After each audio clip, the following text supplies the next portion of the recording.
awakening that inner power. It's nice to see you again. Hey guys, this is Katie Pierce again. So, I'm here today with you because I would like to share something. Recently, I've been going through something eventful, and it's brought me some healing and it's brought me some learning. And one of the things that I feel like I'm learning and also healing is the satisfaction with the path that I'm going on. See, I felt like the path that I'm on is rather slow. Like I was telling myself I couldn't get there right now.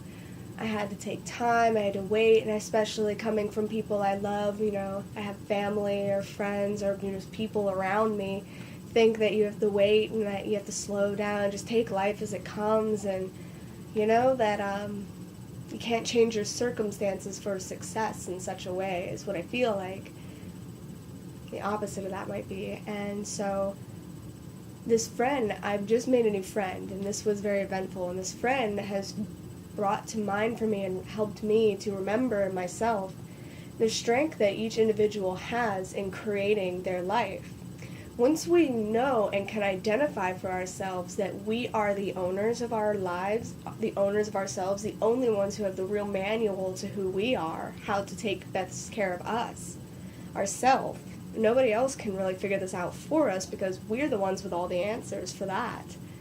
So, that being said, when we be honest with ourselves completely, as much as we can be, towards our happiness and towards our satisfaction and towards, even realistic thinking. You can't let yourself get caught up in things that aren't honest for your well-being and honest for your goodness and your soul and your personality and, what really rides best with you, what really just goes best with you. And that's the most beautiful thing about owning yourself, is that nobody else can tell you who this is. It just becomes. The more and more you let it happen, it becomes. And you're doing it right because it's feeling good. If it's not feeling good, then you still have some things to work through and work out, and that's okay because it's going to take time. But the more and more you own that, the more and more you say, yeah, there's some energy here and I gotta, for the first time I'm really letting my light shine, and, you'll find all these kinds of broken pieces around you. You gotta,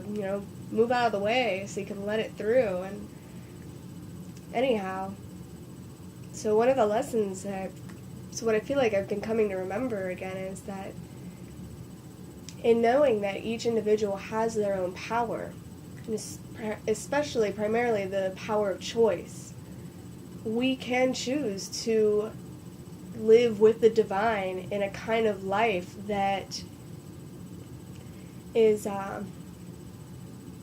whatever really we imagine or feel or desire. I think especially for me, financially, I have been afraid of stepping outside of the box. Everyone's used to the part-time or full-time, crazy full-time job at a restaurant or, working somewhere else like house cleaning or, other just full-time jobs that really take your energy. So when you wake up on Saturday morning, you're not waking up like, yes, it's the weekend, let's go on a canoe, kayak adventure, yes. No, you feel like you just want to pull the covers over your head and just make it go away, make the demands go away. Because you spend so much energy at these jobs that you don't have the energy for yourself when you wake up in the beautiful morning to greet yourself and greet the day and greet the opportunity and the potential to just have fun, learn, and expand. And I think this is really important. And for myself, I've been saying it's okay that I work this full-time job because I've never had a job that paid this much, and the money's okay if I can really put in the hours, and, these excuses for keeping myself locked in a place that doesn't really serve me. Woo! Yeah, let that go. Woo!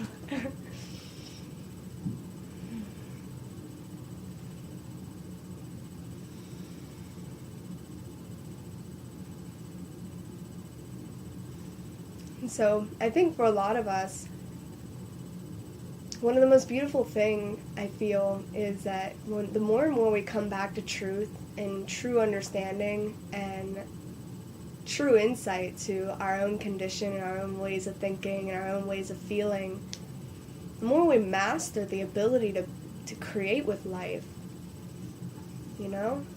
And anyway, so what I feel, my advice for you, let your colors go, let them shine, it's okay if it's weird or it's brown or it's yucky sometimes, because it's yours, it's your brown and it's your, booger looking color.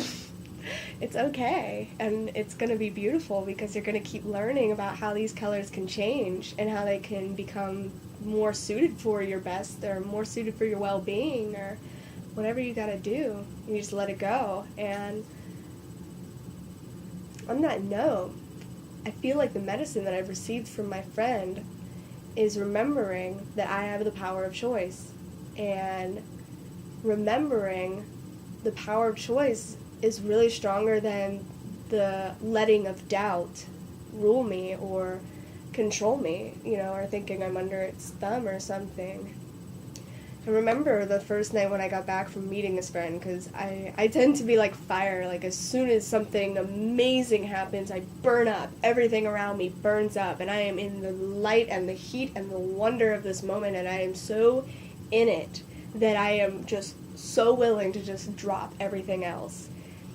Kind of a dangerous behavior sometimes, because, sometimes it hurts people that I'm close to, or sometimes, I do it without really being present with myself, which I think I did the first time really scared me, because I dropped out of college and it was very sudden, and it was okay. I really needed it, honestly. It was the best thing I could have done, but because I feel like I could have been,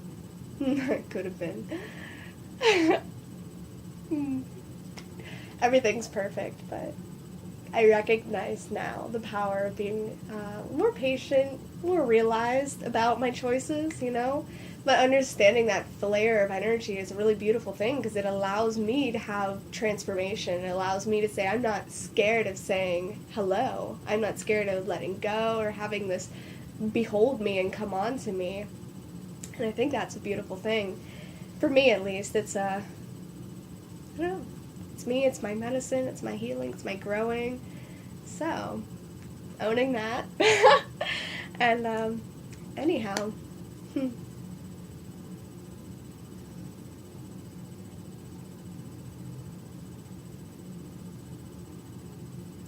The first night that I came back from meeting this friend, I remember I knew what my purpose was, and I felt I knew who I was and where I was supposed to go. I didn't know what I was supposed to do yet, and I knew that would come later, and it's still coming. But I knew that a course of action needed to change, and I knew that I needed to be bold and make that change. And so I set out on a walk, and I said, I'm just going to walk tonight, and I'm going to walk under the moon, and I'm just going to work through this, because as soon as I started on this walk, the fear crept in.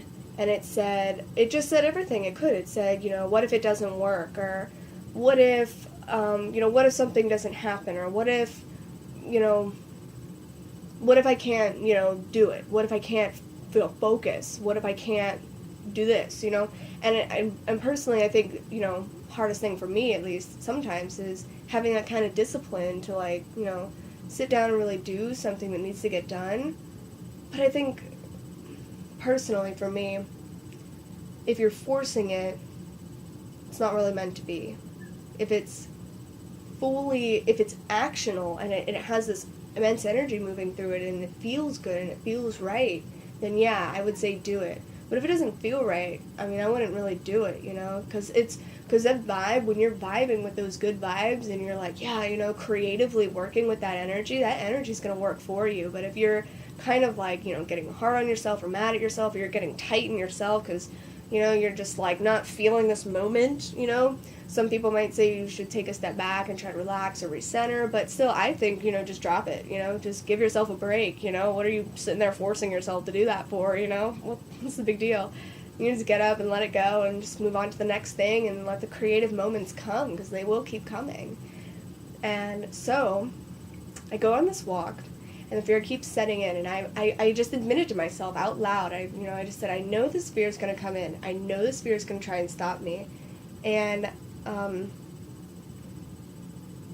remember specifically I said a few things, but this fear, this doubt, and this worry that just says, keep the part-time job, or keep the full-time job, or, you can't make it, or, you don't have the right words, or you don't have the right things. And it's just amazing, because fear is, I don't know, I just knew what I needed to do, which was, get educated and study and start doing more, because if I don't do anything, inaction is not action, or just, or waiting is inaction in a way. And if you're wanting things to change, you got to put action on it. And I think I was so scared to take risks because my friend here inspired me. He had taken a risk.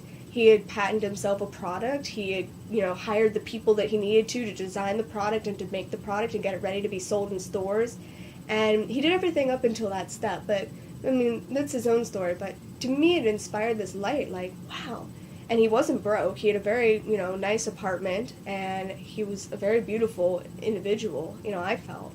And I was really inspired seeing, like, this person took a risk. And this is what all of these successful people, especially entrepreneurs with money, are saying, is don't be afraid to take risks. I mean, all the people who have money that I know, like a lot of them, have gone into bankruptcy. And it's okay. It works. And something about it, when you're not afraid to take that leap, and understand that the momentum is going to take time to get going, then you're okay with, I think, falling or collapsing, because failure is going to happen, or confusion, or, something somewhere, some dink's going to happen. It's going to mess everything up. But it's going to be beautiful because it's going to teach you what you need to do to keep going. And I think about entrepreneurship is you just got to keep moving. You just can't stop. And I think people get scared of failure and they feel like they have to stop, or maybe something's not working for them, but that's wrong. It's a kind of a wrong idea in this case, because when something doesn't work, it just literally means that these ideas, you're trying to hit into the social wall, you're trying to get people's ideas and try to get their attention, and there's going to be blocks, but there will be pathways that are open, and you just got to keep going, and if you hit wall after wall after wall, you're gonna keep going. And that's the thing that's beautiful about it, I think, is that you will find the way that keeps going, that keeps working. And you might have to change 50 million times, but life isn't stagnant. Life changes. Things change all the time.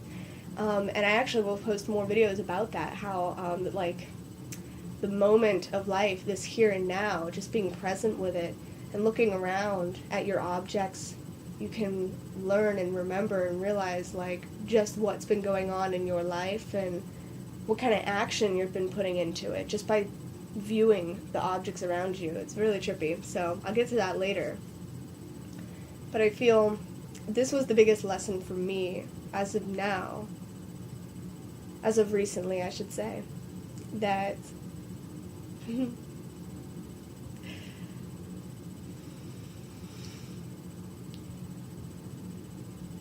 is that I remember now. I remember I'm a star. I am a gleaming star. I am the stardust. I am the child of the stars. I am the stars, we are. And this energy is beaming, and we're the only ones that tell ourselves we can't or we won't, we are divine right now. And there's a lot of conspiracy about, why people don't remember who we are, or, that we're beautiful and powerful, With a single choice, we can choose to hit somebody, cause damage to them, or not. We can even make the choice in a completely opposite of wanting to help them. And wanting to help them, for me, wanting to help people is my wide subject of how do you connect to somebody and help them without interfering with their path and their learning. Because, like I said, nobody's going to give you anything. Nobody can read you better than you can read yourself or know yourself. So when you know yourself better than, the best, you can be healthy. And so I feel for me, when I want to be there for my friends, I don't want to interfere with their own knowing and their own path and discovery, because they know themselves better than I do, and that's for sure, And so letting them go and letting them be and just being being mindful, being beautiful. I don't know about helping, but I get on that again, I'm sure, later in my empathy segments.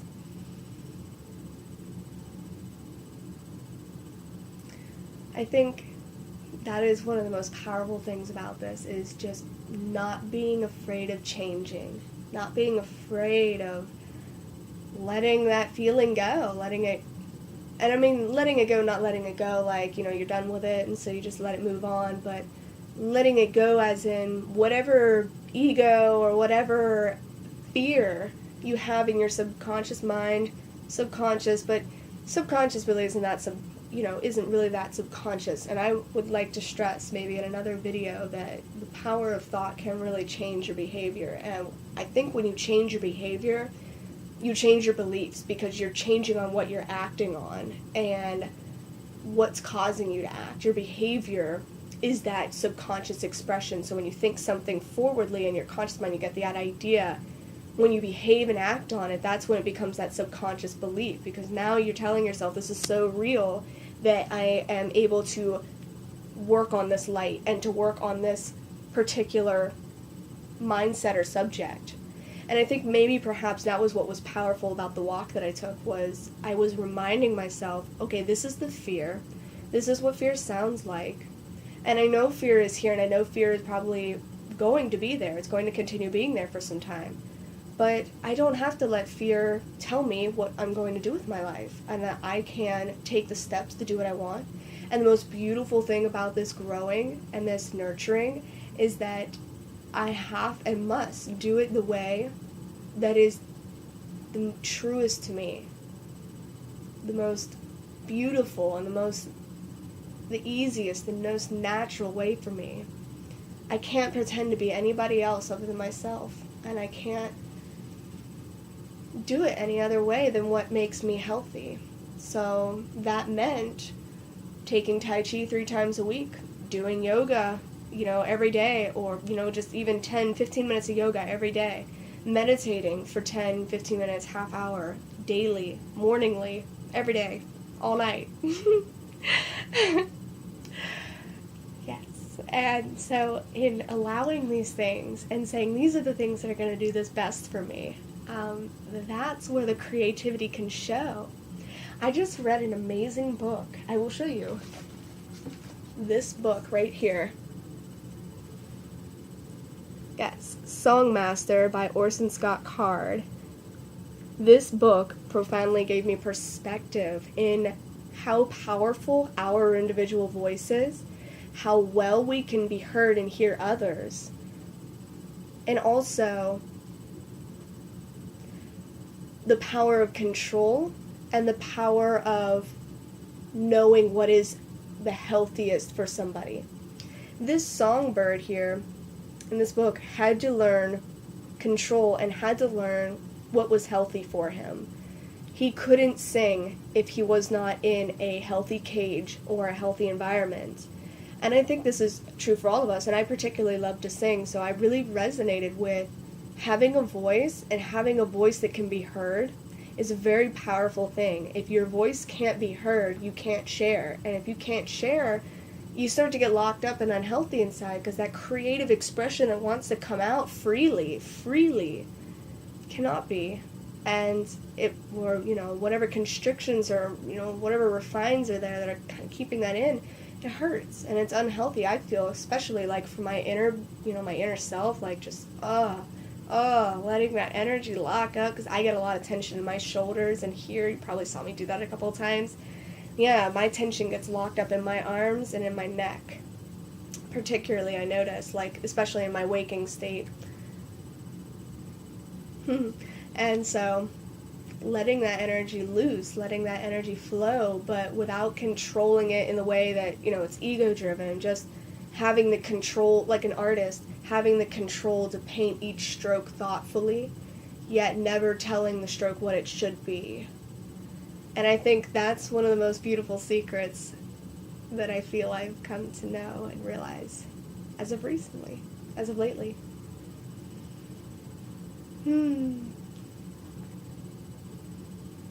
So I just want to remind you guys that we are content creators, and we are so divine and so magnificent and so beautiful and so light-driven and so full of energy.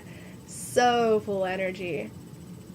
And when we let that energy out and we express that, that is one of our healthiest states because we are the most creative.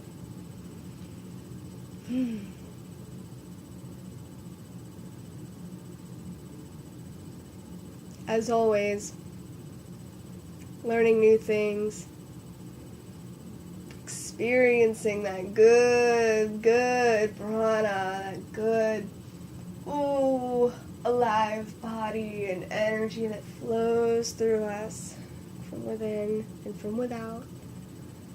Remembering who we truly are as seeds of the stars, seeds of the source, light, energy, vibration, love, magnetism. All of these things affect the world around us. And not just the world around us, but the world within us as well. And the things out here are a direct expression of what's in here.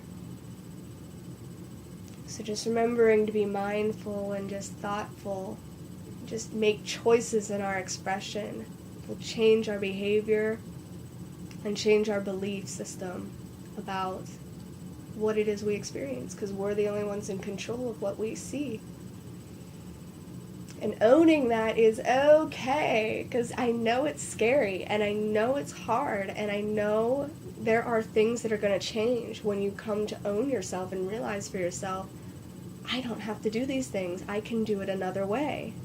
You're scared you're going to fail, you're scared you're going to fall, you're scared you're looking stupid, or maybe I don't want to say stupid because we never look stupid, but, scared others might misperceive you, maybe, or, perhaps you feel you can't trust yourself to really do what it is that you got to do for you, and that's all going to come with time, there's going to be pitfalls, but I think powerful thing to realize about pain is that pain is a really wonderful teacher.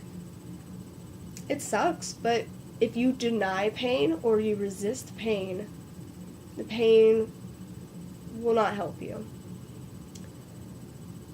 But if you allow pain and you allow that expression and you allow it to say what it is that it really is and says, you learn so much about yourself and about your needs and about what it is you truly want. And only you, like I say, you can only tell yourself who you are by honest connection to the energies that move from within and without. By really connecting to that inner guidance, that inner flow of creative energy, we'll find out just how magical our painting is, how vibrant and strong it is, and also how we might need to unblock some of the expressions of that color. And I know it's scary. I've been there. But the more and more you ask for it, the more and more you ask, how can I fully express my most creative and beautiful self? Like Infinite Waters, he says, Ralph, always take it to the next level, baby. Always. Next level.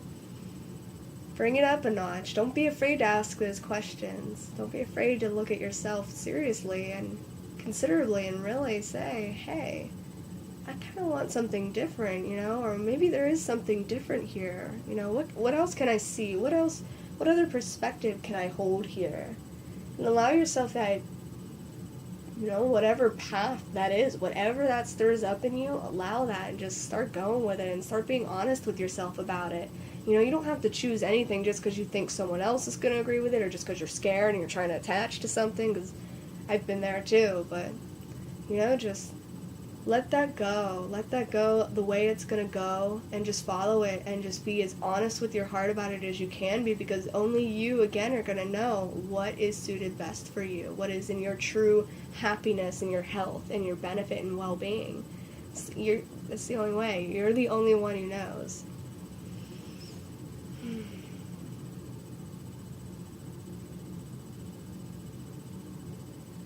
Might have been a lot for you, but I'm thankful. I'm thankful for the expression of the energy, and I'm thankful for your joining in it, and I hope again to see you and see me and share in this infinite being and this infinite creation that we're in.